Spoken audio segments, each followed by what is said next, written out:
Welcome to Hindi steno helpline. आपका हमारे channel में बहुत बहुत स्वागत है। आज के डिक्टेशन की गति 80 शब्द प्रति मिनट होगी।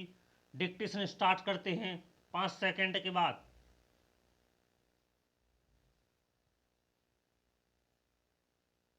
स्टार्ट।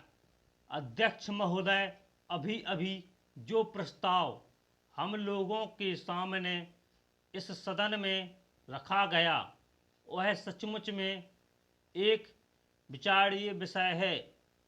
आज हमारे देश की हालत किसी से छिपी नहीं। हर आदमी जानता है कि देश के कई भागों में वर्षा नहीं हुई।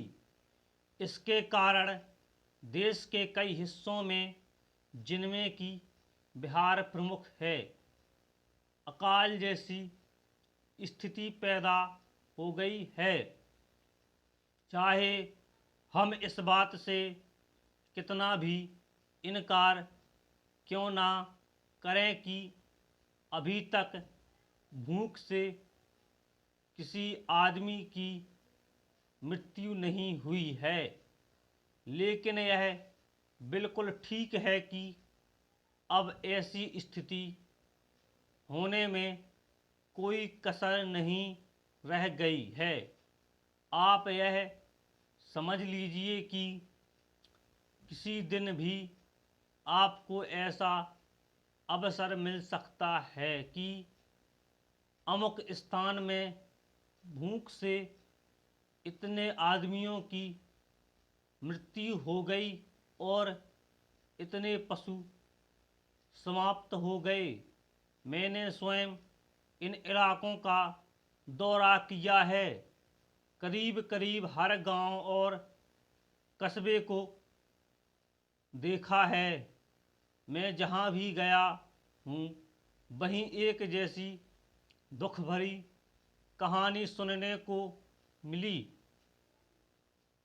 हर ग्रामवासी के मुंह पर एक ही शिकायत है कि इस साल हमारा क्या होगा। उनके पास अनाज का भंडार समाप्त हो गया है। पशुओं के चारे की व्यवस्था नहीं है और सरकार द्वारा कोई उचित प्रबंध अभी तक नहीं हुआ। बेशक सस्ते गल्ले की बहुत सारी दुकानें खोलकर सरकार ने इस दिशा में एक सराहनीय कदम उठाया है, किंतु यह दुकानें अभी बहुत कम संख्या में हैं और गांव से बहुत दूर दूर भी हैं। इन दुकानों की दूरी और भी इसलिए अखरती है क्योंकि आजकल पानी ना होने से ग्रामवासी किसी और मेहनत मजदूरी की तलाश में लगे रहते हैं। ऐसे समय यदि उन्हें अनाज प्राप्त करने के लिए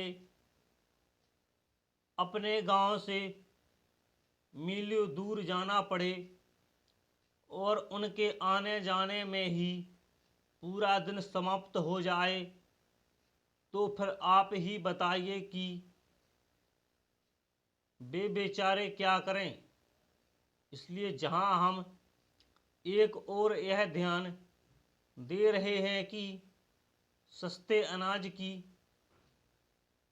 दुकानें खोली जाएं, वहां दूसरी ओर यह भी आवश्यक है कि इन दुकानों की दूरी 1-2 मील से अधिक ना हो। भले ही इसके लिए हमें कुछ अधिक दुकानें खोलनी पड़ें, यह एक बहुत ही आवश्यक बात है और हमें इसका ध्यान रखना चाहिए। ऐसा करने से हो सकता है कि कुछ अधिक खर्चा भी हो, लेकिन ऐसा ना करने से काम ना चलेगा। स्टॉप।